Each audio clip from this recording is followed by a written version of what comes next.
Mga hayop! Aray! Sino ka ba, miss? Bakit ka nananampal? Tinatanong mo kung sino ako, ha?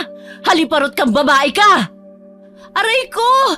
Bitiwan mo nga ang buhok ko. Ano ba? Nasasaktan ako! Mahal, tulungan mo ko! Laura, tama na! Ano ba? Ano? Ako pa ang pinatitigil mo, ha, Greg? Tigilan mo na to. Huwag kang mag-iskandalo. Bakit? Nahihiya ka ba? Gagawin ko ang gusto ko dahil may karapatan ako, Greg. Kaya manigas ka dyan. Kakalbuhin ko ang babaeng to! Aray! Bitiwan mo ang buhok niya. Pilit na binubuksan ni Greg ang mga kamay ni Laura na mahigpit na nakakapit sa buhok ni Aldana. Halos lahat ng mga tao sa karinderya ay nakatingin sa kanila. Hindi maunawaan ni Aldana ang nangyayari kaya napapahawak na lang din siya sa braso ng babaeng nananakit sa kanya. Maya-maya pa ay kusa na rin siyang binitawan nito. Sino ka ba? At bakit bigla-bigla ka na lang nananakit? Ay, tanga! Hindi mo pa rin ba gets, ha? O sige, magpapakilala ako sa'yo. Ako si Laura. Ako lang naman ang asawa nitong lalaking kalandian mo. Ano? Bingi ka ba? Asawa, as in legal wife. Sinaktan kita kasi kabit ka. Tama na yan, Laura. Greg, ano to? May asawa ka na? Niloko mo ko? I'm sorry, Aldana. Malakas na sampal ang agad na dumapo sa mukha ni Greg mula sa galit na dalaga. Maluhaluhang sinamaan ng tingin ni Aldana ang natitigilang kasintahan. Ang sama mo! Bakit mo naman ginawa sa akin to? Bakit mo ako niloko? Hindi kita niloko. Mahal na mahal kita, Aldana. Andali! Anong mahal? Tumigil ka nga dyan! Manahimik ka! Alam mo matagal ko lang gusto makipag-iwalay sa'yo. Ikaw lang ang nagpupumilit sa relasyon natin. Sira ka ba? Kasal tayo, Greg! Hindi ako makakapayag na mapunta ka sa malanding yan! Hindi ko na kaya, Laura. Huwag mo nang gawing komplikado pa ang lahat. Ayaw naman na pala sa'yo ni Greg eh. Matapang na pangbabara ni Aldana sa nagwawalang si Laura. Patuloy ang pagpapalitan nila ng mga salita. Hindi na nakatiis ang may-ari ng karinderya at pinagtabuyan na sila sa labas dahil nakakaistorbo daw sila ng kumakain.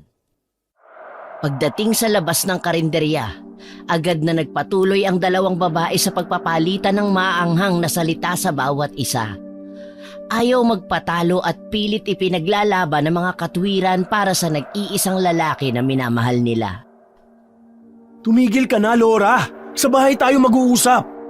Hindi! Dito na tayo mag-uusap ng asawa mo. Mabuti pa dito palang ayusin na natin to.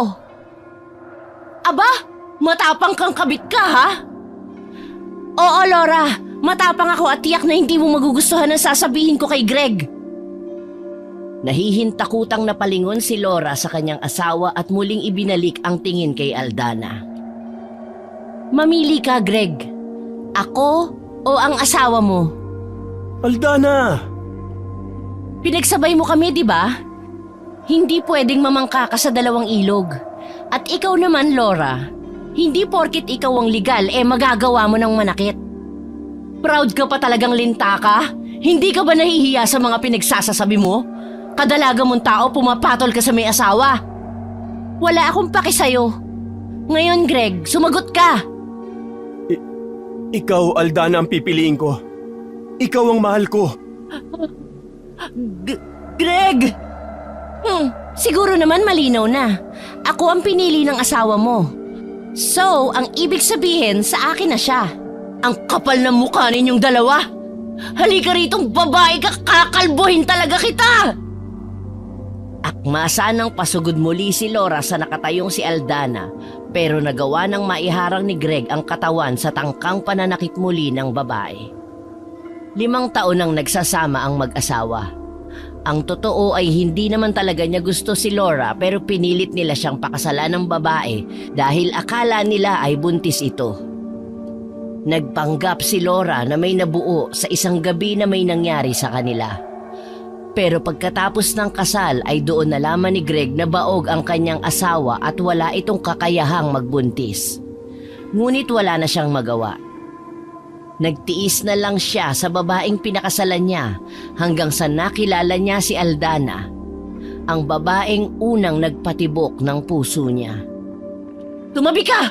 Huwag mo ipagtanggol yung kabit mo! Buntis siya, Laura. Kaya wag mo siya sasaktan. Dinadala niya ang anak ko. Ang anak na hindi mo kayang ibigay sa akin. Nahulog ang panga ni Laura sa pagkabigla. Ang mga salita ni Greg ay tila isang malakas na suntok na tumama sa kanyang dibdib. Bigla siyang nakaramdam ng panghihina. Muntik na siyang nabuwal dahil biglang nandilim ang kanyang paligid. Wala siyang makita at nawalan siya ng balanse. Parang pinipiga ang kanyang puso sa kanyang nalaman. Mahal na mahal niya si Greg at ang katotohanang dinadala ng babaeng yun ng sanggol ay ang realisasyong katapusan na ng relasyon nila. Hayop ka, Greg! Bakit mo ginawa sa akin to? Hindi mo lang ako niloko. Binuntis mo pa ang kirida mo. Sino bang unang nanloko sa atin? Di ba ikaw? Pinagsisihan ko na nagpakasal ako sa'yo, Laura. Pinagsisihan ko!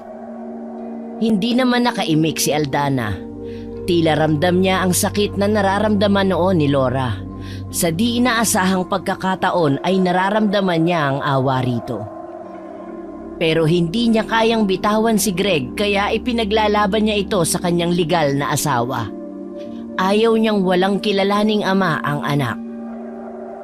Walang kaalam-alamang dalaga na habang nagpapakaligaya sila ng kanyang nobyo ay may natatapakan na pala siyang damdamin ng iba. Ngunit pinili niya ang sarili na magmukhang maldita at palaban kay Laura upang mapagtakpan ang matinding kaba at sakit na kanyang nararamdaman. Pagsisisihan mo to, Greg! Pati na rin ikaw na mga agaw ng asawa! Isinusumpa ko na magiging impyerno ang magiging buhay niyo! Tumigil ka sa mga pinagsasasabi mo? Hindi ka magiging masaya sa piling ng kabit mo! Kaya humanda ka, Greg! Lintik lang ang walang ganti! Tumayo ng dahan-dahan si Laura mula sa pagkakaupo sa lupa. Hindi pa ito tapos sa kanyang pagbabanta. May katarungan sa mundo, Aldana, at kukunin ko yon sa anumang paraan! Hindi nakahuma ang dalawa sa mga sinabing yon ni Laura. Pareho silang natigilan at di nakakilos. Mabilis na tumalikod ang babae at iniwan na ang dalawa. Doon lamang tila nagising si Greg. Napahawak siya sa bewang ng nobya habang tinatanaw ang papalayong asawa. Si Aldana naman ay nakaramdam ng matinding takot sa kakaibang himig ni Laura. Ang tunog ng mga salitang binitiwan nito ay parang isang masamang bangungot na magdadala sa kanya ng isang kapahamakan. Mag-usap tayo, Aldana. Oo, kailangan nating mag-usap. Pero hindi dito. Gusto ko yun tayo lang, Greg. Inaya ni Greg si Aldana at upang makapag-usap sila ng masinsinan ay dinala niya ang babae sa isang motel. Mahal, magsama na tayo. Magpakalayo-layo tayo dito. Malayo kay Laura. Malayo sa mga sumpang binitawan niya. Pumunta tayo sa lugar na walang makakakilala sa atin. At dun bubuo tayo ng sarili nating pamilya. Pagkatapos ng lahat ng nangyari ngayon, yan pa ang naiisip mo? Greg, may nasaktan tayo. Nakasakit tayo ng damdamin dahil sa mga pagsisinungaling mo sa akin. Hindi lang si Laura ang sinaktan mo. Maski ako, durog na durog na. Ang sakit-sakit, Greg!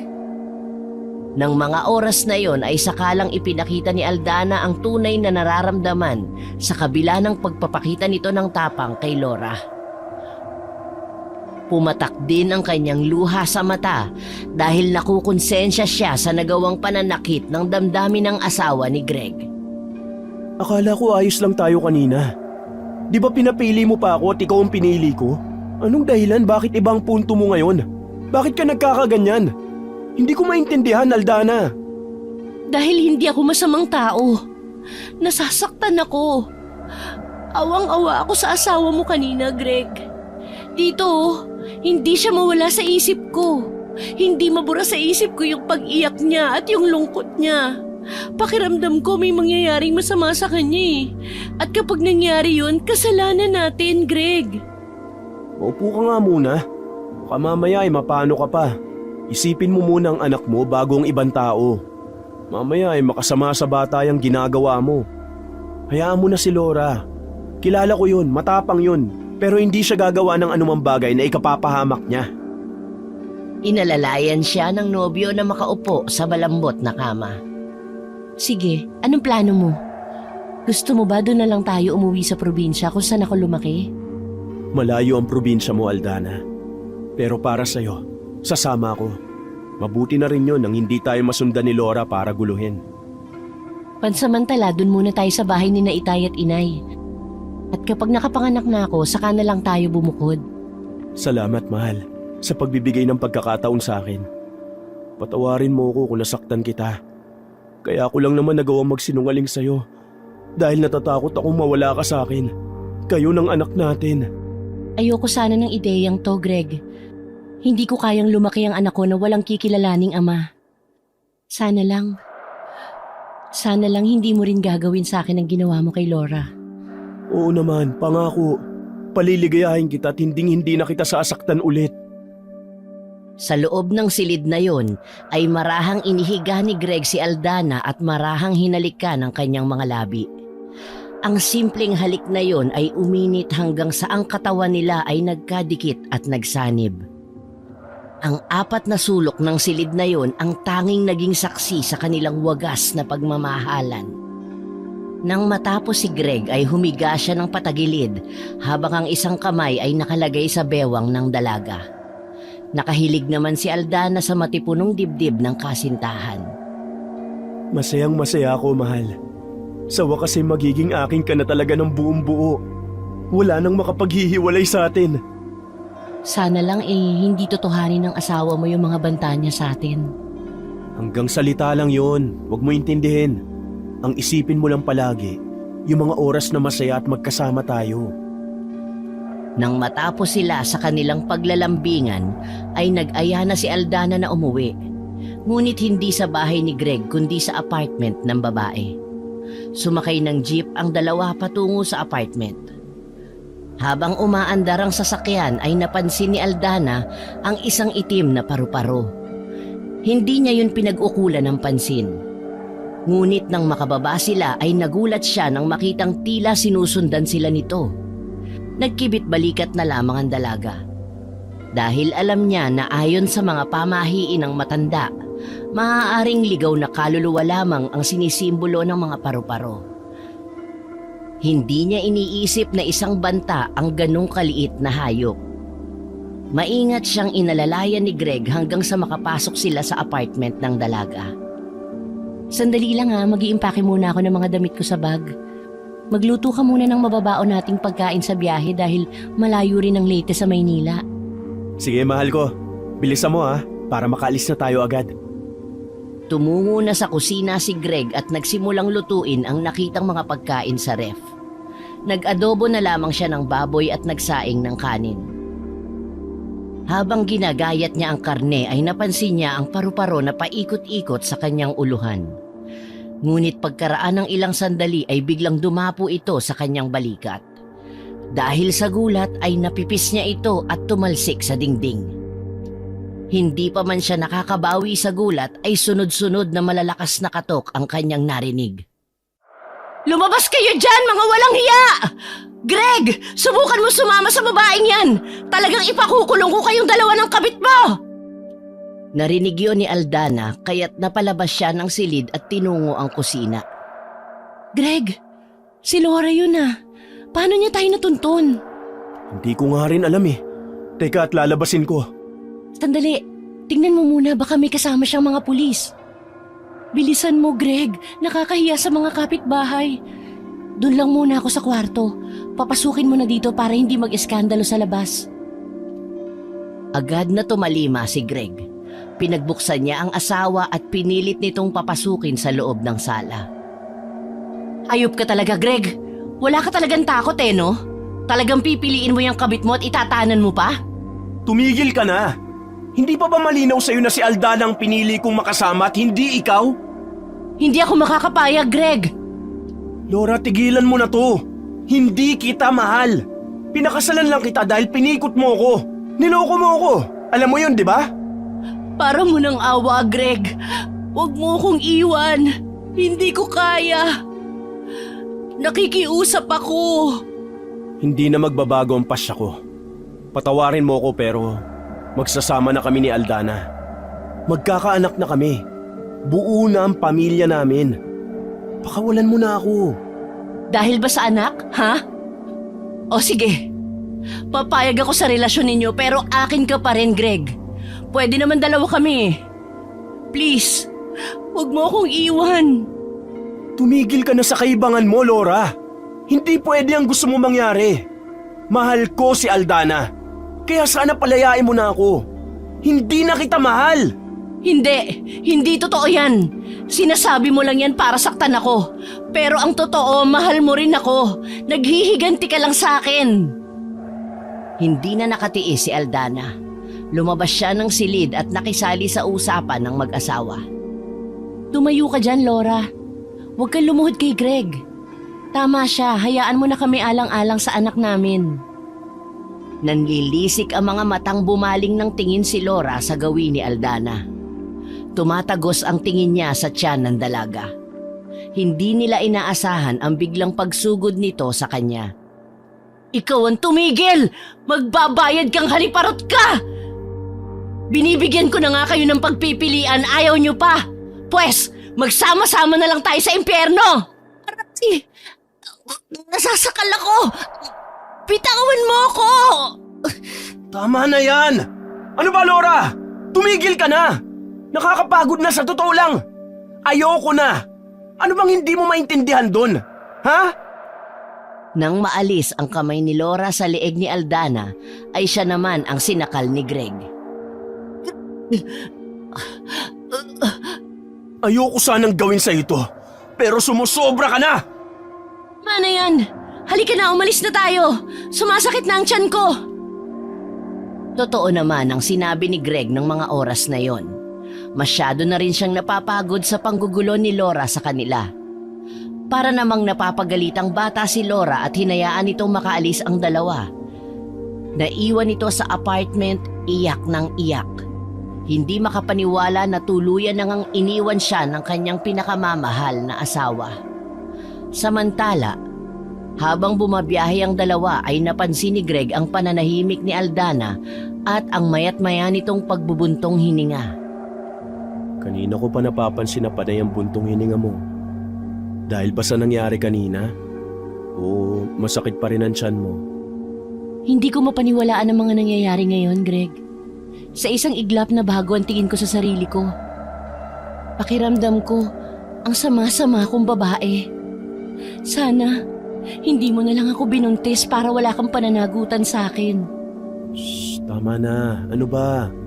Nandito na tayo sa sitwasyong ito, Aldana. Wala nang atrasan. Piliin na lang natin na maging masaya. Hindi pa alam ng mga magulang ko ang tungkol sa atin. Alam kong magugulat sila na mag-uuwi ako ng lalaki doon, tapos buntis pa ako. Hindi ko alam kung anong iisipin at magiging reaksyon nila. Natatakot ako. Huwag mo munang alalahanin yon. Ako na ang bahalang makipag-usap sa mga magulang mo. Ay, bakit ba kasi ang komplikado ng buhay? Ayoko ng ganito pero wala akong choice. Oh, hayang ka na naman sa pagbubuntong hininga mo. Nasa sayo naman kung pipiliin mong maging malungkot o masaya eh. Ako nang bahala. Huwag ka nang isip ng isip, okay? Hindi na nagsalita pa si Aldana at sumandal na lang siya sa malapad na dibdib ni Greg. Pagdating nila ng pier ay agad nagtubos ng tiket si Greg papuntang Leyte. Para itong sinisilihan sa pagkakaupo sa takot na baka masundan sila ni Laura. Iniunat pa ni Greg ang hawak na tiket at panay ang tingin sa kanyang relo. Tara na, aalis na ang barko. Inalalaya ng lalaki si Aldana para makatayo saka lumakad papuntang hagdanan ng barko. Sakalang nakahinga ng maluwag si Greg nang magsimula nang umandar ang barko. Isa't kalahating araw din ang naging biyahe ng dalawa bago tuluyang narating ang probinsya ng Leyte. Kaagad huminga ng malalim si Aldana at tila ninanamnam ang hangin sa kanilang lugar.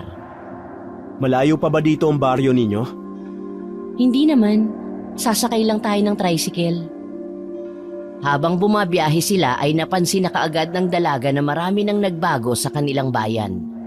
Ngunit nang magsimulang pumasok ang sasakyan sa kanilang baryo, ay napansin ni Aldana na sa tagal ng panahon na hindi siya nakauwi ay parang walang ipinagbago ang lugar. Maging ang mga lumang bahay na kanyang iniwanan noon ay ganun pa rin. Papalubog na ang araw pero marami pa rin ang tao sa paligid. Bumaba sila sa tapat ng isang tindahan. Nandito na tayo. Napansin kaagad ni Greg ang tila masasamang titig ng mga lalaking nakatambay sa kaharap na tindahan kung saan sila huminto.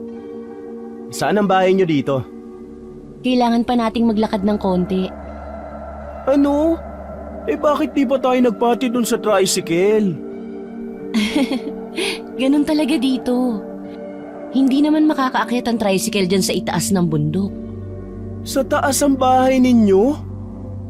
Oo, pero huwag ka mag-alala, maayos naman ang daan. Ganon? Mahal, ganito ba talaga sa lugar nyo? Tignan mo yung mga tao, nakakatakot kung tumingin. Parang ngayon lang nakakita ng gwapo. Puro ka naman biro eh. Seryoso ko, tignan mo kasi. Tinatakot mo lang ang sarili mo, Greg. Gwapo ka at mistiso kaya natural na humanga sila sa'yo. Saka ganito talaga sa probinsya. Masanay ka na. Hindi na lang ipinahalata ni Aldana kay Greg na kakaiba rin ang pakiramdam niya sa uri ng pagkakatingin ng mga tao sa kanila. Matagal na rin kasi na hindi siya nakakauwi at hindi na niya kabisado ang mga taong nakita na nakatambay sa tindahang yun. Bagamat walang halos na bago sa kanilang lugar, ay marami na siyang hindi kilalang tao. Malayo pa ba? Hindi na nakatiis si Greg nang mapansin itong nasa halos 15 minuto na silang naglalakad. Nakakatakot naman dito sa lugar nyo. Ang tahimik. Saka saan ba tayo pupunta? Mukhang paakyat na to ng langit eh. Ano ka ba? Tumahimik ka na lang kaya? Malapit na tayo, huwag kang mainip. Saka anong nakakatakot dito talagang ganito naman sa probinsya, di ba? Bilisan mo na lang kaya maglakad dyan. Talo pa kita eh. Baka pwedeng magpahinga naman muna tayo. Sandaling tumigil sa paglalakad si Aldana at nakangiting na patingin sa hinihingal na si Greg. Nasa probinsya tayo, Greg. Wala sa Maynila, kaya sanayin mo na ang sarili mo sa paglalakad dahil kapag nanganak na ako, itong layong to, araw-araw mo na itong lalakarin para makapamili sa bayan. Wow, loaded sa sakripisyo. Kung hindi lang talaga kita mahal eh. Aba dapat lang, hindi ka nga napagod sa paghubo-hubo ng salawal mo eh. Idinaan ni Aldana sa pagbibiro at pagtawa ng malakas ang kanyang nararamdamang kilabot sa katawan. Kanina pa kasi niya napapansin na tila may nakasunod sa kanila. Aba, at pilya ka na ha? Binilisan ni Aldana ang paglalakad hanggang sa naiwan na si Greg. Hinabol siya ng lalaki. Oo, ingat ka mahal. Hintayin mo ako, baka madulas ka eh. Hindi nga nagkamali ng kutob si Aldana sa kanyang hinala dahil totoong may nagmamasid sa kanila at sinusundan sila saan man magpunta. Ilang minuto pa ang lumipas, sa wakas ay narating na rin ng dalawa ang bahay ng mga magulang ni Aldana. Simple lang ang kubo. Yari lamang ito sa kawayan, nipa at tabla na gawa sa matibay na puno ng nara. Kapansin-pansin din ang buong paligid ng bahay dahil imbes na mga gulay o mga halamang namumulaklak sa paligid ang mga nakatanim, mga herbal o halamang gamot ang makikita sa palibot ng bahay. Katulad ng sambong, ikmo, luyang dilaw at iba pa. Makahulugan namang napatingin si Greg sa gawin ni Aldana. Nakakunot ang noo at nagtatanong ang mga mata. Parehong albularyo ang mga magulang ko. Si inay ang tagagawa ng mga sangkap sa gamot at ang itay naman ang tagasuri sa mga may sakit. Siya rin ang nagsasabi kung kulam, nagbakbarang o naaaswang ang isang pasyente nila. Marami pa pala akong hindi alam sa pagkatao mo, Aldana. Huwag kang mag-alala, mabubuting tao ang mga magulang ko. Masayang hinila ni Aldana si Greg. Diretso sila sa loob hanggang sa sala. At tama nga si Aldana. May 2 taong nakaupo sa harap ng mag-asawa. Abala ang mga ito sa pagsusuri sa pasyenteng lalaki. Bukod sa payat na ito ay kapansin-pansin ang maraming sugat nito sa balat. Habang ginagamot ni Aling Rosa ang mga sugat sa pamamagitan ng pagtatapal ng dahong Maria, ay abala naman ang ama ni Aldana na si Mang Brando sa pagsusuri sa pulso ng lalaki. Nanatili itong nakapikit na parang inaalam nito ang tunay na dahilan ng pagkakasakit ng pasyente. Hindi pa rin napapansin ng mag-asawa ang presensya ni na Aldana at Greg. Ang isang matandang babae na kasama ng lalaking may sakit ang nakapansin sa dalawa. Sinabi nito kay Aling Rosa na may dumating ngang bisita ang mag-asawa. Aba, Brando! Tingnan mo kung sino ang dumating! Sakalang nagmulat ng mata si Mang Brando at seryosong napatingin sa inginunguso ng asawa. Kaya napagawi ang tingin nito sa 2 taong nakatayo sa may pinto ng sala. Nakilala niya ang babae pero agad na dumako ang tingin niya sa magkahawak na kamay ng dalawa. Seryosong tumayo si Mang Brando at hindi sila agad pinansin. Tinapos muna nito ang kanyang gawain sa kanyang pasyente bago hinarap ang dalawa. Himala, Aldana. Mabuti at umuwi ka pa. Opo, Itay. Magandang hapon po. Siya nga po pala si Greg. Magandang hapon po. Anong meron, Aldana? Nagpalipat-lipat ang tingin ni Greg sa ama, ina at kay Aldana. Para bang pilit nitong sinusuri ang pakikitungo ng mga magulang sa kanyang kasintahan. Naramdaman niyang tila malamig at walang paglalambing. Ni wala siyang nakitang kasabikan sa mukha ng mga ito. Blanko ang kanilang ekspresyon na nakatingin ng diretso sa kanilang anak. Umuwi po ako kasi gusto ko pong ipakilala sa inyo ang nobyo ko. Mabilis ang pintig ng pulsuan mo sa iyong leeg, Aldana. Puntis ka, tama ba? Itay! Doon nagsimulang tumulo ang luha ng dalaga. Lalo na nang mapansin niya ang mata ng kanyang ama. May bahid yun ng labis na lungkot at pagkadismaya. Hindi ko inaasahan na malalagay ka sa ganitong sitwasyon, anak. Alam mong hindi ka naman namin pinaghigpitan ng nanay mo. Hinayaan ka lang namin lumipad mag-isa kung saan mo gustong pumunta. Hindi ko lang talaga inaasahan na mangyayari sa iyo ang ganitong bagay. Anong plano ninyong dalawa? Kailan nyo balak magpakasal? Inay, may sasabihin pa po ako sa inyo. Hindi po kami magpapakasal ni Greg. Abay, bakit? Ayaw mong panagutan ng anak ko? Ganun ba, Greg? Nay, hindi po sa ganun.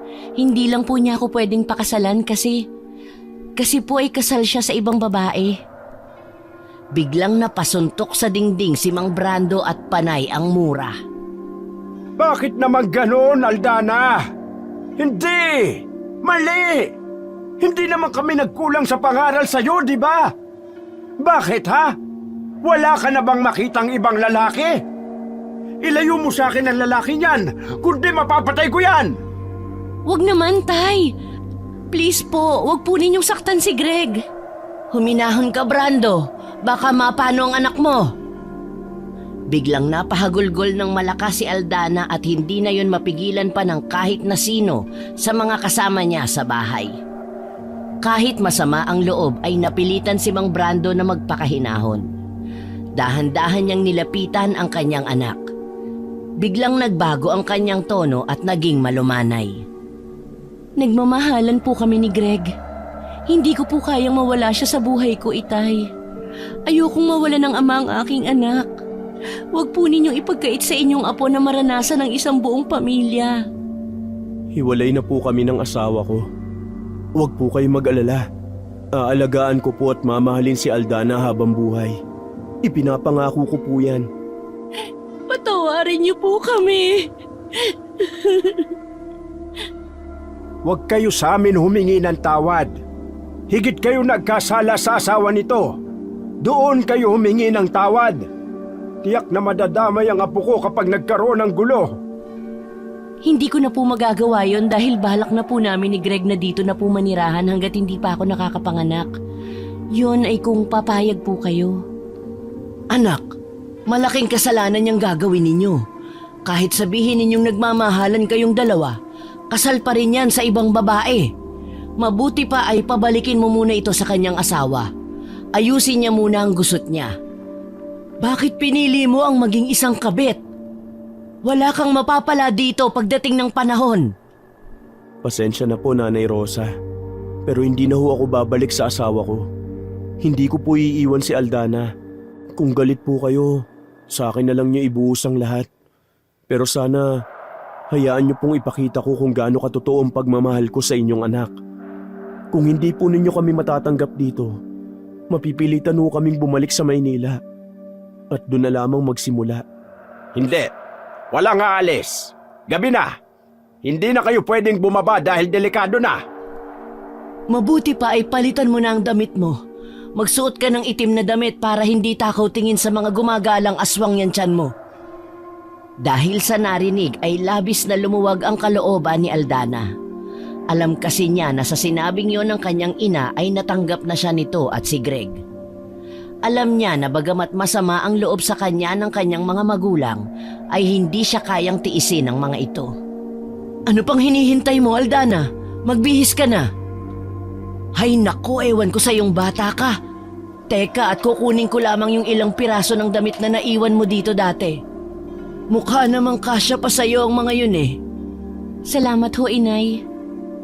Pagkaalis ni Aling Rosa ay lumapit si Greg kay Aldana. Ano yung sinabi ni Inay? May mga gumagalang aswang dito? Oo. Maraming aswang sa lugar na ito. Kaya palagi mong babantayan niyang anak ko.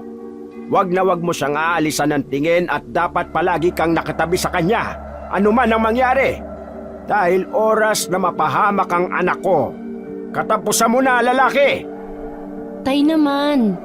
Huwag naman ninyong takutin si Greg. Ayos lang sa akin. Pero mahal, totoo ba ang aswang? Oh, bakit namumutla ka? Natatakot ka ba, ha? Natatakot? Hindi ah. Nagtatanong lang naman ako eh. Dati, pero ewan ko ngayon kung meron pa. Kasi matagal na akong hindi nauwi dito eh. Siguro meron pa. Yun ang sabi ni tatay at nanay ko eh. Naku eh, wag naman sana. Hala, bakit namumutla ka na? Hindi ah. Di naman ako naniniwala sa aswang eh. Gawa-gawa lang naman ang mga kwento na tungkol sa kanila. Pwes ngayon pa lang ay kailangan mo nang maniwala. Dahil simula ngayong gabi ay sigurado kung dadalawin na kayo ng mga aswang at hindi pa tatahimikin. O heto ang t-shirt mo. Magbihis ka na ngayon din. May nararamdaman ako nagmamanman. Dumaan ang mahabang katahimikan sa pagitan nilang lahat. Nang walang ano-ano ay biglang may malakas na kalabog silang narinig mula sa bubungan. Oh, iyan na nga ba ang sinasabi ko eh? Bakit, Nay? Ano ba yun? Huwag kayong lalabas. Ako nang bahala. Hoy! Kung sino ka mang nandyan! Sige! Subukan mong kantiin ang anak ko! At sisiguruhin kong magkakaubusan tayo ng lahi! Subukan mo! May narinig silang malakas na pagaspas ng malaking pakpak na papalayo. Ay, salamat at lumayas na. O siya, halina kayo sa kusina at tayo'y kumain na ng hapunan. May nalutong sugpo dyan, iinitin ko na lang.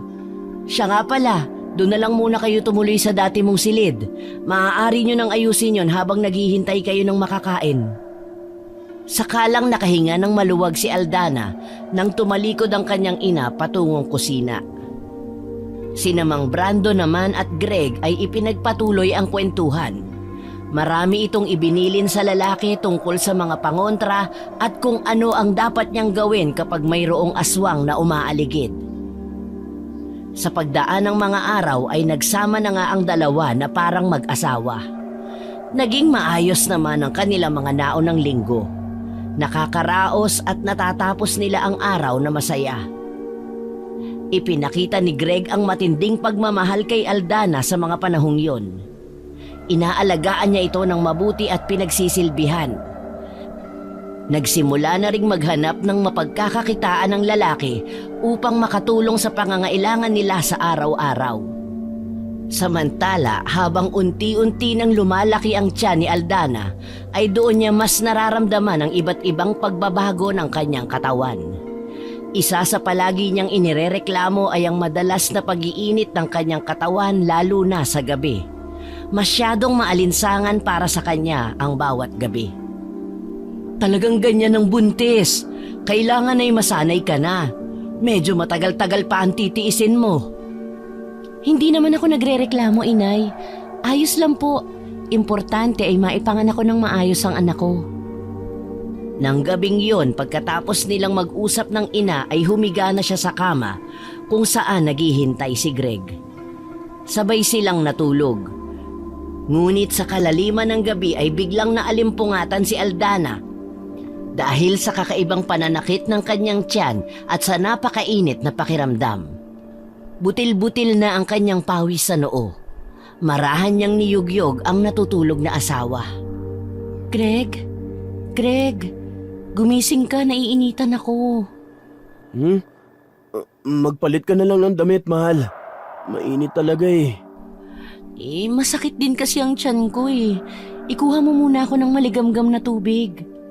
Masakit ang tiyan mo? Bakit? Gusto mo ba gisingin ko si itay at inay para makita ang kalagayan mo? Naku, wag na. Pagod na ang mga yon. Wag na natin silang istorbohin. Ikuha mo na lang ako ng tubig, please. Bumangon si Greg at sinunod ang utos ng babae. Mabilis nitong tinungo ang kusina at nanguha ng mainit na tubig sa termos. Bumalik din siya kaagad sa silid. Ayaw niyang matagal na mawala sa paningin ng asawa. Iniabot niya ang baso kay Aldana habang nakaupo ito sa papag at nakangiwi ang muka habang hinihimas ng kaliwang kamay ang sariling tiyan nito. Ano ba ang ginawa mo kanina at biglang sumakit ang tiyan mo? Wala naman. Dito lang ako sa bahay kanina kasama ang nanay.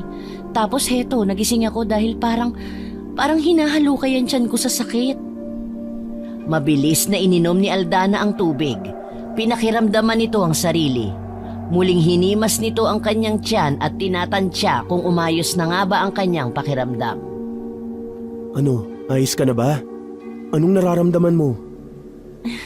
Teka lang, hindi ko pa alam eh. Baka naman may nakain ka lang na hindi hiyang sa tiyan mo. O kaya, baka naglilihi ka pa rin. Alam mo kasi may mga kilala ako na nakapagkwento sa akin dati na hanggang 5 buwan naglilihi pa rin. Hindi, Greg. Imposible na pagkain ang naging sanhi ng pananakit ng tiyan ko. Medyo dito kasi sa puso nang gagaling yung sakit eh. Pakiramdaman mong mabuti, baka mamaya kailangan na natin ng tulong ni nanay at tatay. Mahirap na, baka naman mapano ang anak natin yan. Aray! Sige, gisingin mo na. Sumasakit na ulit yung tiyan ko. Aray! Mabilis namang tumalima si Greg sa asawa. Tinakbo ang silid ng mag-asawa at malakas na kinatok ang pinto. Samantala, habang nagsisikap na gisingin ni Greg ang mga magulang ni Aldana, ay lalo namang nakaramdam siya ng pananakit. Napatingin siya sa itaas. Habang namimilipit ang kanyang tiyan ay napansin niyang tila may kaunting liwanag na tumatagos sa kanilang bubong. Doon niya na lamang butas na yon at nakatapat sa kanilang higaan. Dahil sa nakita ay bigla siyang napatayo at lumayo sa butas na yon. Siya namang pagdating ng kanyang mga magulang at ni Greg. Anong nangyayari sa'yo? Patingin nga ng kamay mo. Ibinigay naman ni Aldana ang kanang kamay para mapulsuhan. Pumikit si Mang Brando. Ilang saglit lang ay mabilis nitong iminulat ang kanyang mga mata at tumingin sa nakabantay na si Greg at Aling Rosa. Ano, Brando? Anong nakita mo? Greg, nasusunod mo ba lahat yung mga bilin ko sa'yo? Sigurado ka bang gabi-gabi nagsasaboy ka ng asin sa bubungan? Opo, itay. Wala po akong kinalimutan sa mga inutos niyo sa akin. Hanggang dito nga po sa silid namin, nilagyan ko na rin ng asin. Bakit po ba, itay? Ano po bang nakita ninyo? Binabantayan na ng aswang si Aldana. Kung ganun ay tama ako ng hinala, Itay. Hayan o, tingnan ninyo, may butas ang bubong. Magkakasabay ngang napatingala ang tatlo sa itinurong butas ni Aldana. Sinasabi ko na nga ba't napapangamuyan na si Aldana, Greg? Siguro kailangan magsama-sama na tayong apat sa silid namin ni Rosa. Ano pong ibig niyong sabihin na napapangamuyan, Itay? Isa itong kakaibang kakayahan ng aswang. Kapag naamoy ng aswang ang amoy ng sanggol sa sinapupunan, nagkakaroon ng hindi maipaliwanag na sakit ang babaeng buntis. Mabuti na lang at hindi pa lubusang naibaba ng aswang ang kanyang dila para ipasok sa loob ng tiyan ni Aldana. May ganun po palang kapangyarihan ng mga aswang. Pero hindi po ba sila tinatabla ng mga pangontra? Bakit nagagawa pa rin nilang mapangamuyan ng asawa ko? Gayong sinasabuyan ko na ng asin ang bubong ng bahay. Oo nga, Itay. Sa palagay po ninyo, anong uri ng aswang nagbabantay sa akin? Sa palagay ko ay isang manananggal. Manananggal? Yun po ba yung nahahati ang katawan mula sa bewang pababa? Tapos ay tinubuan ng pakpak at nakakalipad? Yun na nga, iho. Tama ang mga sinabi mo. Talaga? Ibig sabihin ay totoo talaga sila? Akala ko sa pelikula lang sila nabubuhay. Mukhang malakas at mapanganib ang aswang na yon. Kaya magdoble ingat tayo. Kailangan nating magbantay. Gusto kong makakita ng manananggal sa personal, Aldana. Hayan ka na naman, Greg. Alam ko na yan eh. Namimiloso po ka na naman ano. Hindi seryoso ako. Gusto ko talaga makakita. Ikaw, nakakita ka na ba? Simula nung marinig ko ang mga kwento tungkol sa kanila, wala pa naman ako nakikitang ganong nilalang, Greg. Kahit sikat sila dito sa baryo namin, ay hindi ko pa talaga alam ang totoong itsura nila. Bigla nilang naramdaman ang biglang paglakas ng ihip ng hangin mula sa labas. Natigilan silang apat at nagkatinginan. Bigla ring kumalabog ang kanilang bubong na tila may dumapo doong isang mabigat na bagay o nilalang. Hayan na, Greg! Kung gusto mo talagang makakita ng manananggal, lumabas ka at harapin mo ang aswang na gumagambala sa aking anak. Kayo naman, Nay. Di na ho kayo mabiro. Tay, samahan mo po ako. Halika rito sa tabi ko, Aldana.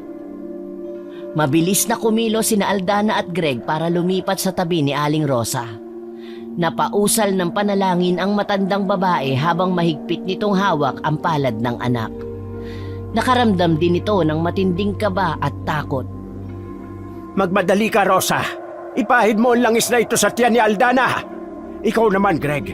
Tara, samahan mo ako sa labas at itaboy natin ang aswang na yon.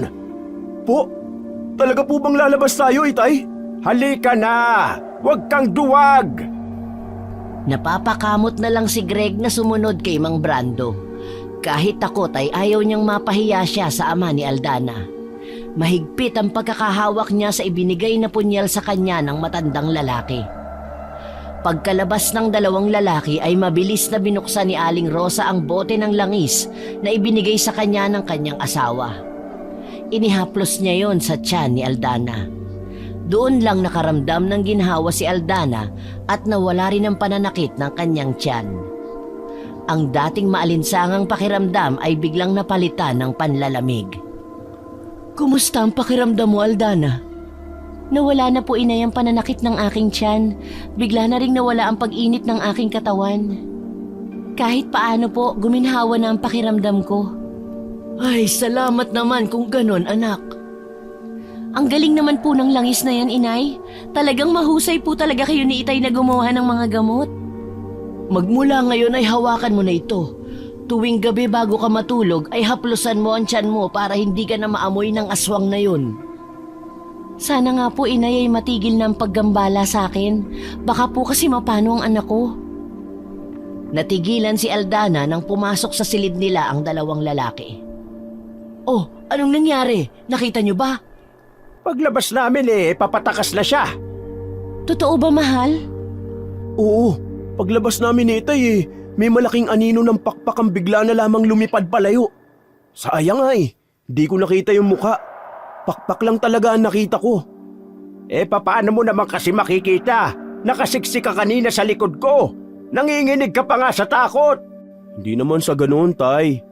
Tara na sa kwarto namin. Mula ngayon, habang nasa sinapupunan mo pa lamang ang anak mo, ay doon na tayo matulog lahat. Mas ligtas kapag sama-sama tayo. Tiyak na hindi titigil ang aswang na yon hanggang hindi ka nadadali. Ano po bang maganda nating gawin para maitaboy o mapatay natin ang manananggal na yon? Kailangan lang natin ay asin. Mapapatay lang natin ang manananggal kung mahahanap natin ang kalahati ng kanyang katawan. At doon natin mismo itataktak ang asin sa kumukulo nitong bituka.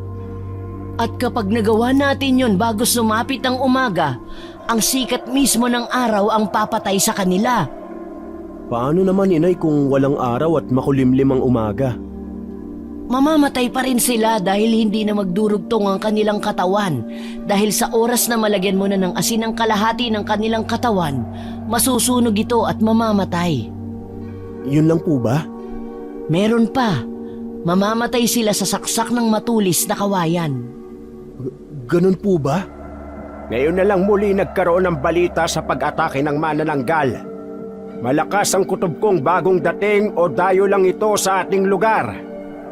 Sandaling napaisip si Aldana sa sinabing yon ng kanyang ama.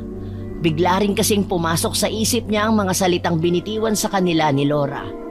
Habang nagkakatotoo na ang isinumpang pagbabanta ng dating asawa ni Greg na hinding-hindi sila magiging masaya. Dahil sa mga naiisip na yon, bigla siyang nakaramdam ng takot at pag-aalala sa maaaring mangyari sa kanilang anak ni Greg. Bigla siyang napahima sa kanyang maumbok na tiyan.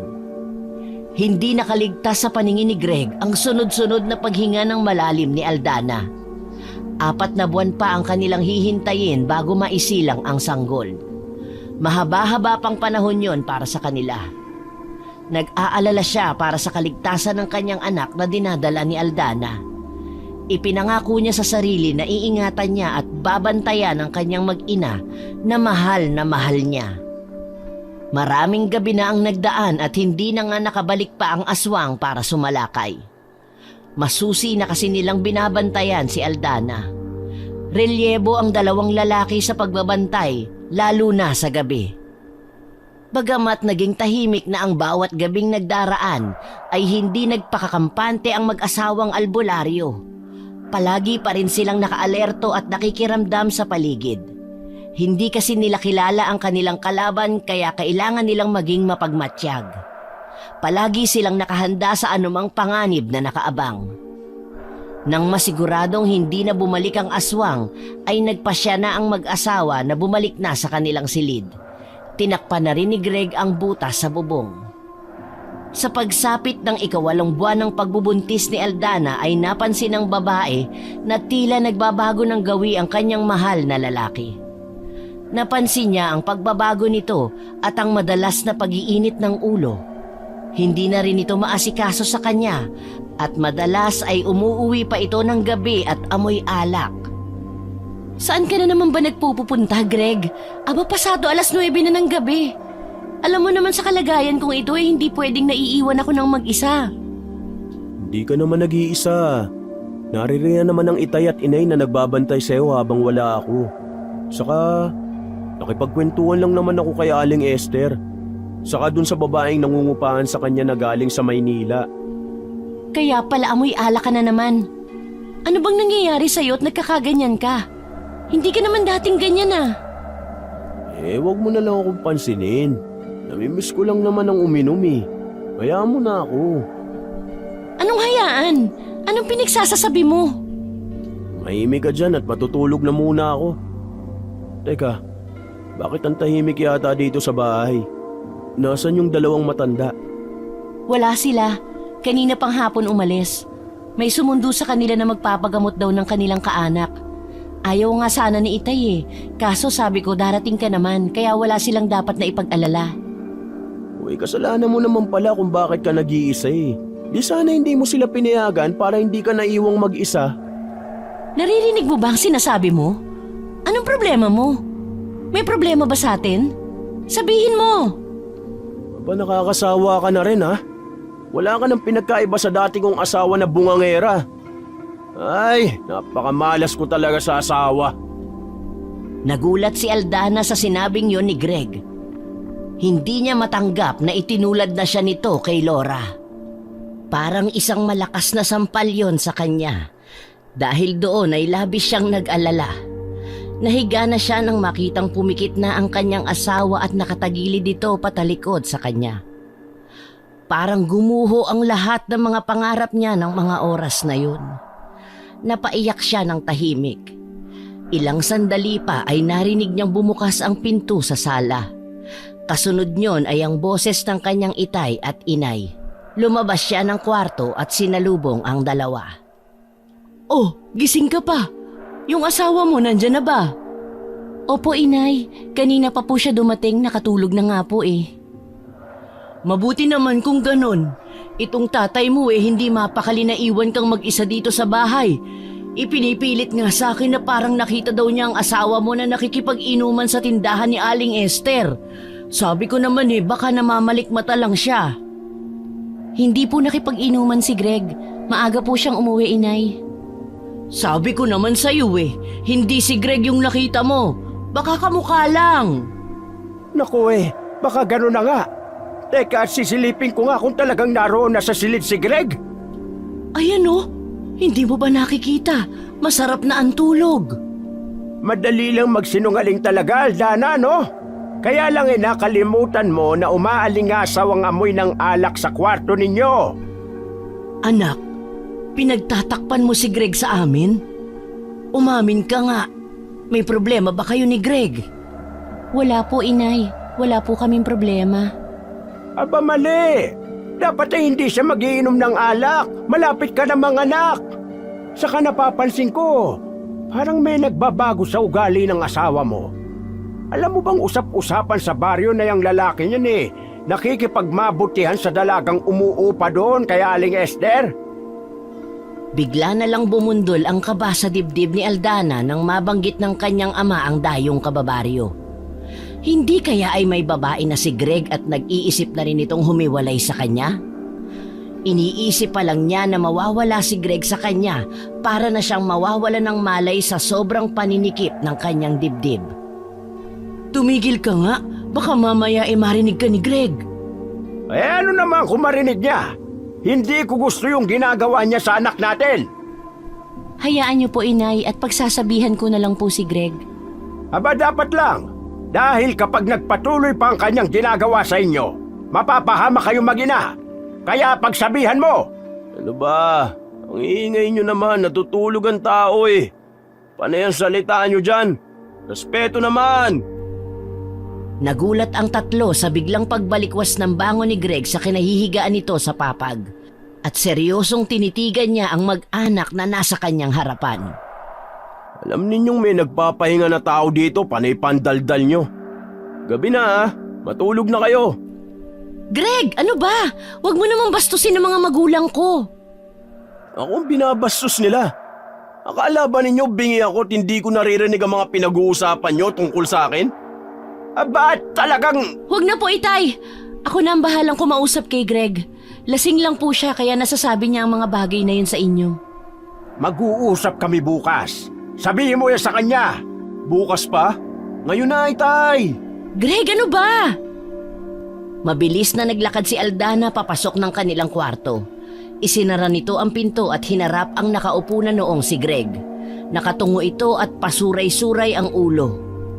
Ang kapal ng mukha mong sagot-sagutin sa harap ko ang tatay ko. Baka nakakalimutan mong nakikitira lang tayo rito, kaya umayos ka. Hindi mo ba talaga ititikom yung bibig mo, ha? Hindi na nakapagsalita pa si Aldana. Pinanood na lamang niya si Greg na muling nahiga at nakatulog ng mahimbing. Hindi siya makapaniwala na biglang magbabago ang samahan nilang dalawa. Nagsisimula ng maging emosyonal ang babae nang biglang natigil ito dahil sa biglang pagkalampag ng kanilang bubong.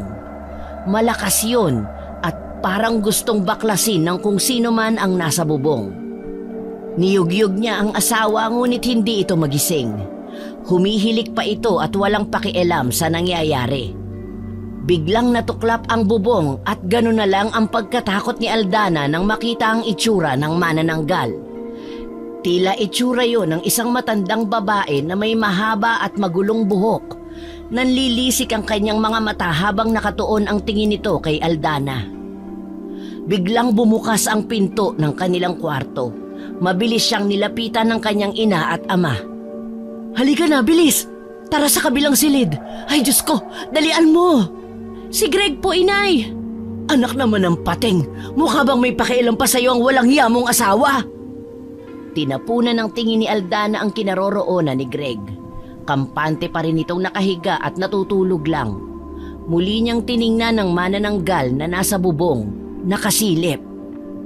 Agad na nagsaboy ng asin si Mang Brando sa itaas at umusal ng isang orasyon. Hindi pa rin natinag ang manananggal. Para itong nagwawala at nanggigigil na maabot si Aldana. Mabilis na kumilos si Mang Brando at inabot ang nakalagay na matulis na kawayan sa ilalim ng kama ng mag-asawa. Ibinato niya yon sa aswang na nasa bubong. Nasugatan ang manananggal. Muli ay mabilis itong tumakas papalayo. Biglang nakaramdam ng pananakit ng tiyan si Aldana. Naupo siya sa sahig at sakto rin ang pagbalikwas ng higa ni Greg. Doon lamang parang natauhan ng lalaki.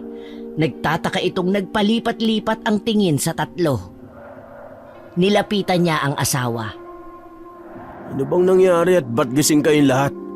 Sumasakit ba ang tiyan mo? Manganganak ka na ba? Sinalakay tayo ng manananggal, Greg, at muntik na siyang makapasok dyan sa malaking butas ng ating bubong. Sinundan ni Greg ng tingin ang itinuturong bubong ng kanyang asawa. Nanlaki ang kanyang mga mata nang makitang sira na nga ang bubong nila. Teka lang, nalilito ko eh. Paano kung nakauwi dito? Wala ka bang maalala, Greg? Kitang-kita sa mukha ni Greg ang labis na pagkalito. Nagtaka naman si Aldana sa kakaibang ikinikilos ng kanyang asawa. Dahil walang matandaan ay si Aling Rosa na lamang ang nagkwento ng lahat ng nangyari. Ganon din ang tungkol sa pagsalakay ng aswang. Ginawa ko po talaga yun? Hindi ko maalala. Aldana, patawad kung may hindi ako magandang nasabi.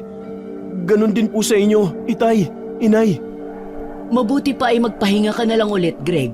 Doon na kayo ulit sa kwarto namin. Kami na lang dito sa sala ng inyong tatay. Sige na, Greg. Sumunod ka na kay nanay. Bukas pag-usapan natin to, Aldana. Pagkaalis ni Greg ay masinsinang kinausap ni Mang Brando ang kanyang mag-ina. Natitiyak kong may hindi magandang nangyayari sa asawa mo, Aldana. Bantayan mo siya at maging alisto sa kakaibang ikinikilos niya. Hindi ko po kayo maintindihan, itay. May gustong kumuha sa asawa mo. Sa palagay ko ay nagayuma siya, kaya ganyan na parang palaging nawawala sa sarili. Ha? Ano pong gagawin natin? Kailangan nating makilalang ng gagayuma sa asawa mo. Pero, paano ko naman magagawa yun, itay? Susundan lang natin siya kung saan palagi nagpupunta. Sasamahan kita, anak. Kaya huwag ka mag-alala. Akong bahala. Kinabukasan, pagkagising ni Aldana ay wala na sa tabi niya si Greg. Paglabas niya ng silid ay nakita niya ang ina na umiinom ng salabat. Asan po si Greg? Hindi ko alam. Pero sinundan na siya ng tatay mo kaninang umalis. Kinakabahan po ako, inay. Paano kung totoong sinasabi ni itay na ginagayuma ang asawa ko? Paano kung bigla na lang akong iwan ni Greg? Tulad ng ginawa niya sa dati niyang asawa. Hindi ko po kakayanin. Kailangan mong maging matatag. Dapat handa ka sa anumang mga mangyayari, maganda man o hindi. Nang araw na yon ay hindi mapakali sa bahay si Aldana. Hindi mawala sa isipan niya ang malaking pagbabago sa pagsasama nilang mag-asawa. Parati na siyang balisa at natatakot. Idagdag pa ang panganib na banta ng manananggal na madalas ay nagkukutkot sa kanilang bubungan.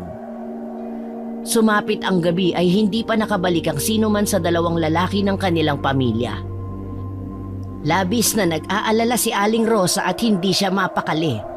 Pabalik-balik ito sa paglalakad at panayang sulyap sa pintuang nakasara. Madilim na pero walang Greg at Mang Brando na dumating. Ilang minuto pa ang lumipas ay biglang dumating si Greg. Pawis na pawis ito at siya agad ang hinanap nito. Nagulat siya nang biglang hablutin nito ang kanyang braso. Hindi lang yon ang ikinabahala ni Aldana. Napansin kasi niya ang isang itim na paru-paro na sumusunod kay Greg. Aray ko! Ang braso ko! Bitawan mo ako, Greg! Nasasaktan ako! Talagang napipiko na ako sa'yo, Aldana, ha? Akala mo hindi ko malalaman na pinasundan mo ako sa tatay mo? Ganun na ba talaga kakitid ang isip mo, ha? Nakakasawa na talaga! Greg, huminahon ka. Bitawan mo si Aldana. Huwag mo siyang saktan, buntis ang asawa mo. Ubus na ang pasensya ko sa anak mo. Talagang masasaktan to sa akin. Wag! Parang awa mo na. Huwag mong sasaktan ang anak ko. Huwag kang makialam dito, ha? Kundi matatamaan ka rin sa akin tulad ng pakialamero mong asawa. Ano?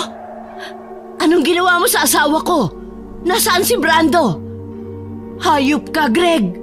Yung magaling mong ama, ayun. Sinundan ako nang magpunta ako sa bahay ni na Aling Esther. Ipinahiya ako sa harap ng mga taong nandun. Hindi ba't utos mo yun sa kanya? Anong ginawa mo? Sumagot ka! Hindi na malaya ng isa man sa kanila ang biglang pagpasok ni Mang Brando. Biglang natumba si Greg sa lakas ng suntok ng matanda sa mukha nito. Lumayas ka sa pamamahay ko! Ang kapal ng pagmumukha mo! Tama ang hinala ko, Aldana. Kabit ng asawa mo ang babaeng nangungupahan doon kina Esther. Parang ibig ko mawala ng puso ni Aldana sa isiniwalat na yon ng kanyang ama. Halos mapugto ang kanyang hininga sa sakit na kanyang nararamdaman. Lalo pa at tumakbo palabas ng bahay si Greg. Kaya nagdilim na rin ang paningin ni Aldana at hindi na naisip ang kalagayan niya. Hinabol at sinundan niya si Greg na noon ay pababa sa baryo. Diyos ko! Brando! Sundan mo ang anak natin! Hindi siya dapat nasa labas ng bahay! Ibalik mo siya dito, pakiusap! Oo, Rosa. Ibabalik ko dito ang anak natin ang ligtas. Isarado mo na mabuti ang mga pinto at bintana, ha? Kaagad na kumilos si Mang Brando para sundan ang anak. Ang hirap pa ng kanyang kalagayan dahil sa edad niya hindi na niya makita halos ang dinaraanan. Tanging ang bilog lang na buwan ang nagsisilbing liwanag sa daan. Samantala, si Aldana naman ay nagpatuloy sa paglalakad ng mabilis. Naramdaman niya na nahihirapan na siya at hinihingal pero hindi pa rin siya tumitigil. Determinado pa rin itong sundan si Greg. Ngunit bigla siyang napatingin sa itaas nang marinig ang malalakas na pagaspas ng malalaking pakpak at ang malakas na hagikhik nito. Tila nagdiriwang habang sinusundan siya. Umiikot sa itaas ang manananggal na yon at ilang saglit pa ay bigla itong bumulusok patungo sa kinatatayuan ng buntis. Hindi naman ito nadagit si Aldana pero nasugatan ang braso niya ng matutulis nitong kuko. Napaigik siya sa hapdi at biglang natisod sa malaking kahoy na nakausli. Nakangiting lumapit sa kanya ang lumulutang na manananggal. Napatihaya siya sa harap ng manananggal. Wag! Wag! Nakikiusap ako! Wag ang anak ko! Pero patuloy lang sa paglapit ang manananggal. Mas nakakatakot ang itsura nito lalo na ang matitigan nito. Naglalaway na parang nauulol na aso. Wag! Ang anak ko! Lumayo ka sa akin! Maawa ka! Lalong nanigas ang buong katawan ni Aldana nang makita ang unti-unting paglabas ng dila ng manananggal. Mahaba yon at kulay puti na kahit madilim ay kitang-kita niya ang paglawit. Palapit ito ng palapit sa kanya at pinupuntirya na ang kanyang tiyan. Kasabay ng takot at labis na pag-aalala para sa kaligtasan ng kanyang anak ay hindi na napigilan ng babae ang mapasigaw ng malakas. Bigla ring sumakit ang kanyang tiyan. Kasunod nun ay ang nabasang sa lawal. Maya't maya ang paghilab ng kanyang tiyan. Doon niya napagtanto na manganganak na siya. Tulong! Tulungan niyo ako! Greg! Manganganak na ako! Palapit na ng palapit sa kanya ang dila ng aswang. Hayop ka! Halimaw ka! Isinaboy ni Mang Brando ang maraming asin sa katawan ng aswang, kaya tumigil ang aswang sa pagsalakay. Mabilis na tinakbo ni Mang Brando ang kinaroroonan ng anak at gimbal na gimbal sa masaklap na sinapit ni Aldana. Itay! Ang anak ko! Ang anak namin ni Greg! Iligtas niyo siya, parang awa niyo na! Mabilis na kumilos si Mang Brando. Kaagad niyang nilapitan ng anak at kanyang sinaklolohan. Isinaboy niya sa paligid ng anak ang natitirang asin. Naghanda ang albularyo para sa pagpapaanak. Kailangan niyang gawin yon upang hindi mapahamak ang kanyang apo. Huminga ka na malalim, saka ka umiri! Parang hindi ko kaya. Ang sakit! Sobrang masakit! Kaya mo yan, anak! Isipin mo ang anak mo! Sige na! Aray!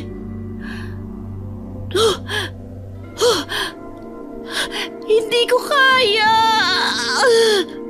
Ano ka ba? Huwag ka sumuko! Tutulungan kita basta sumunod ka lang sa mga sasabihin ko, ha? Kapag humilab yung tiyan mo, sabayan mo ng ire! Sige, hinga ng malalim! Ire! Hinga tapos ire! Parang lalabas na! Sige, Aldana! Isang mahabang ire pa! Lalabas na ang anak mo!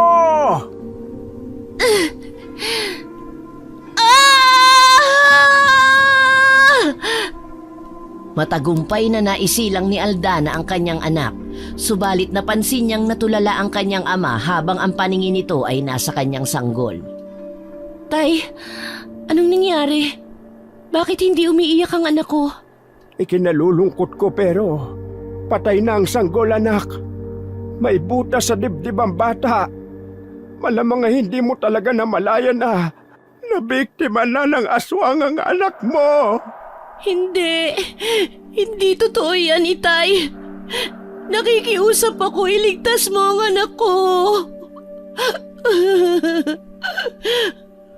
Ipinatong ng kanyang ama ang sanggol sa kanyang tiyan at doon nakita niya na wala nang ang buhay ang kanyang anak.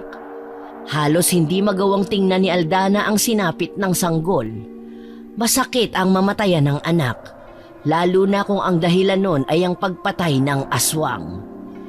Isang malakas na sigaw ng paghihinagpis ang narinig sa lugar na yon. Humagulgol ng iyak si Aldana at sumumpang siya mismo ang papatay sa manananggal na pumaslang sa kanyang anak.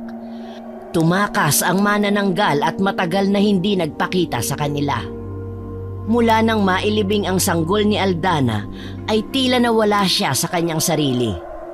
Palagi na itong nagkukulong sa kanyang silid, hindi kumakain at iyak ng iyak lalo na sa gabi. Awang-awa ang mag-asawa sa kanilang anak.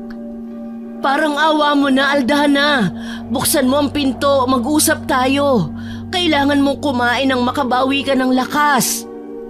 Gusto kong mapag-isa, inay. Kailangan mong may makausap, anak. Huwag kang susuko. Lumaban ka. Pagbayarin mo ang manananggal na pumatay sa iyong anak. Pero paano kang lalaban sa kanya kung hindi ka naman kumakain? Karma ko to, inay. Sa lahat ng nagawa ko. Ang sakit. Para akong mamamatay nang mawala sa akin ang aking anak.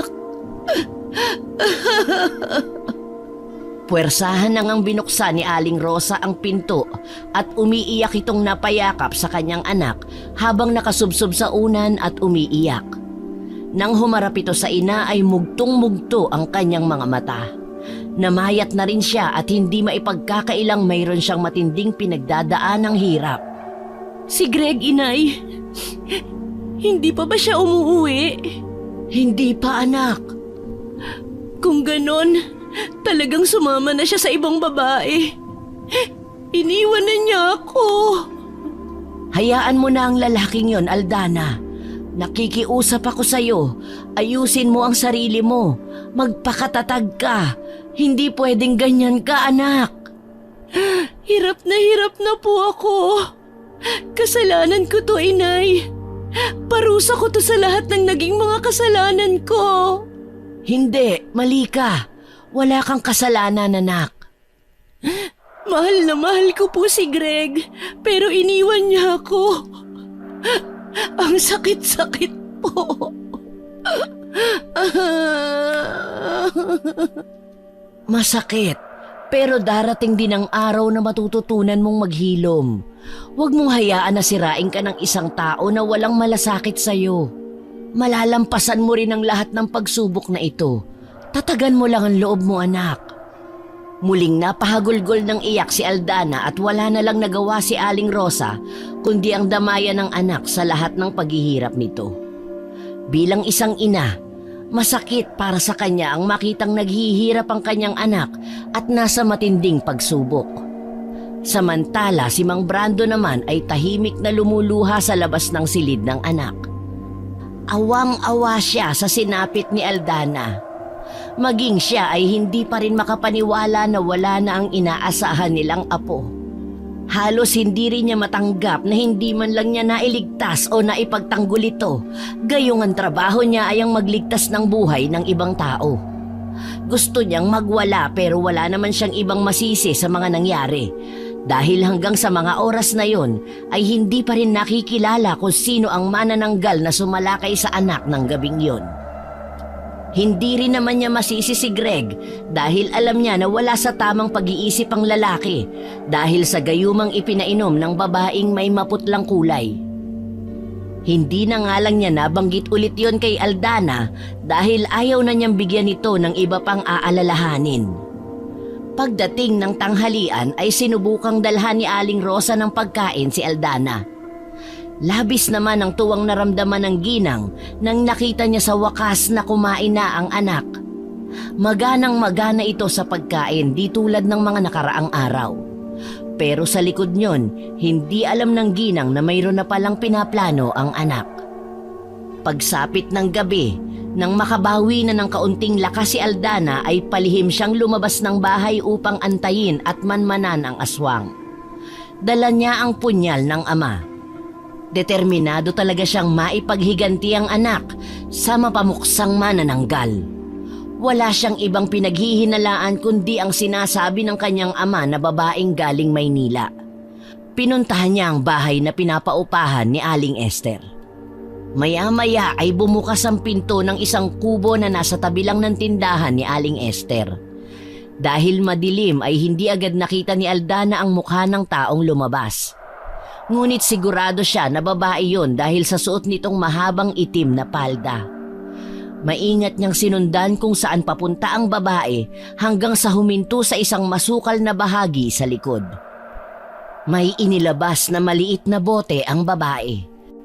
Pagkatapos ay maingat niyang ipinahid ang itim na langis sa kanyang mukha, balikat hanggang sa kanyang bewang.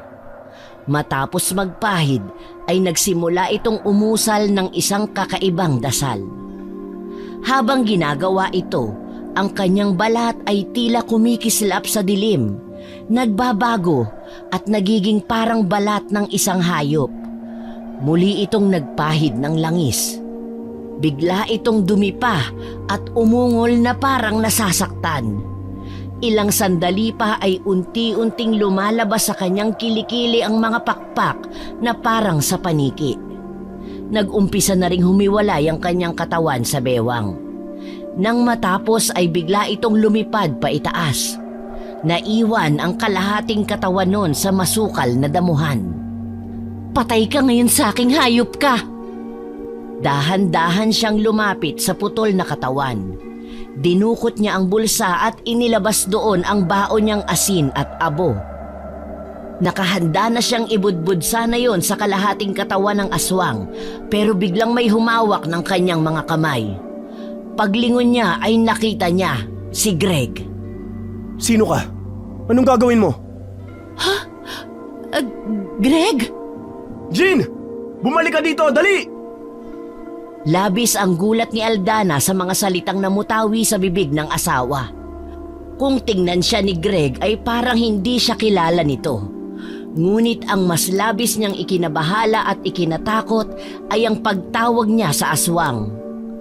Maya-maya pa ay narinig na niya ang malakas na pagaspas ng 2 malalaking pakpak sa itaas. Bumaba ang nakakatakot na nilalang at hinarap ang babae. Bumalik ito sa kanyang katawan nang makita ang bitbit ni Aldana. Ano ang ginagawa ng babaeng yan dito? Sino ka? Ikaw ba ang pumatay sa anak ko? Hindi ka nagkakamali. Ako nga. Ano ngayon sa'yo? Bakit mo yun ginawa? Bakit yung anak at asawa ko ang pinuntirya mo? Anong kasalanan ko sa'yo, ha? Marami kang utang sa akin, Aldana. At ang mga kinuha ko sa'yo, mga interes lang yun sa kabuuan ng pagkakautang mo. Marami ka pang dapat na pagbayaran. Anong ibig mong sabihin? Paano ako magkakautang sa'yo hindi naman kita kilala? Talaga namang hindi mo ako kilala. Pero ako, kilalang kilala kita. Sino ka ba? Aray ko, Greg! Bitawan mo ako, nasasaktan na ako! Ano ba? Bitawan mo ako para mapatay ko ang manananggal na yan! Habang nagpupumiglas ang dalaga ay mas lalo namang hinigpitan ni Greg ang pagkakahawak sa 2 braso nito. Habang nangyayari yon ay biglang natigilan si Aldana nang mapansin na mula sa kung saan ay may biglang lumitaw na itim at malaking paru-paro. Dumapo yon sa balikat ng manananggal. Pamilyar sa akin ang paru-paro na yan Unang beses ko nakita yan ay nung umuwi kami ng apartment. Anong ibig sabihin nito? Alaga yan ng tita Lora ko at kaya ko kayo nasundan ay dahil dito. Mahusay magmanman to Mahika, Aldana. Mahuhusay kami sa mahika kaya huwag ka nang magtaka. Hayop ka! Bakit ka nakikisali? At bakit hindi? Hindi nyo ba alam na hanggang ngayon ay hindi ko pa rin matanggap na wala na si tita Lora ko? At yun ay dahil sa inyo.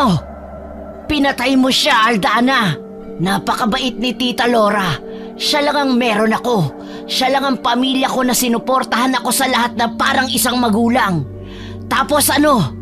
Kukwestiyonin mo ako kung bakit ako nakikisali? Patay na si Lora? Oo! Patay na ang tita Lora ko at pagbabayaran mo yon hanggang sa huling patak ng dugo mo!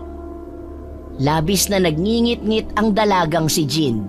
Muli ay nagbago ito ng anyo at naging isang manananggal. Pinuntirian nitong kagatin at patayin si Aldana.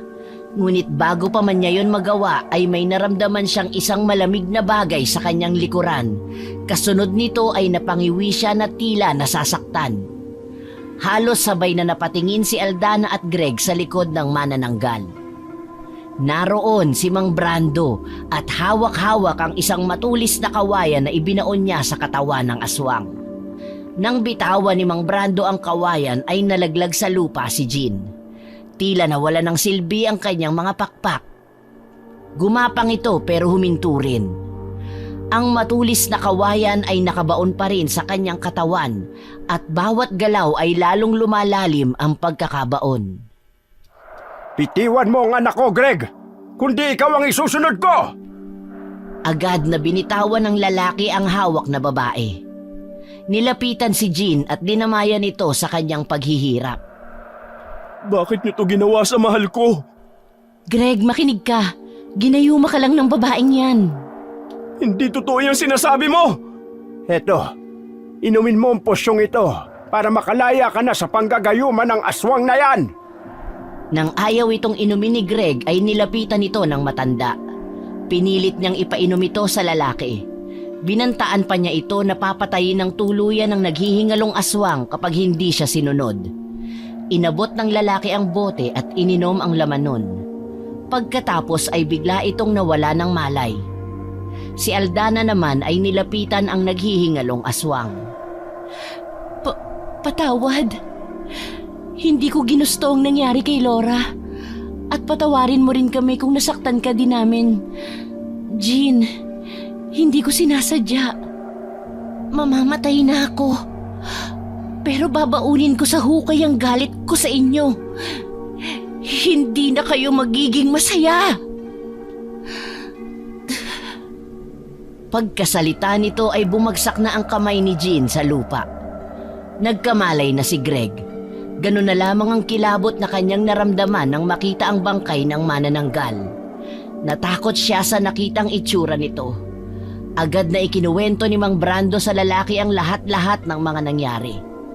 Nang matapos marinig ni Greg ang buong kwento ay biglang bumaling ang paningin niya kay Aldana. Aldana, patawarin mo ko. Patawarin niyo ako ng anak natin dahil hindi ko kayo naipagtanggol sa aswang na to. Tapos na ang lahat, Greg. Naisip ko na baka hindi talaga tayo para sa isa't isa. Anong sinasabi mo? Nakikipaghiwalay na ako sa'yo. Itigil na natin ang relasyon natin, Greg. Pero bakit, Aldana? Yung mga nangyari, hindi ko naman alam yun. Nasa ilalim ako ng gayuma. Please, huwag mong gawin to. Marami na tayong nasaktan dahil sa maling ginawa natin. Ayoko nang may magbuwis pa ng buhay dahil sa lintik na pag-ibig na to. Ayoko na, Greg. Sana irespeto mo ang desisyon ko. Napuno ng katahimikan ng paligid. Kitang-kita ni Greg ang sakit sa mga mata ng babae.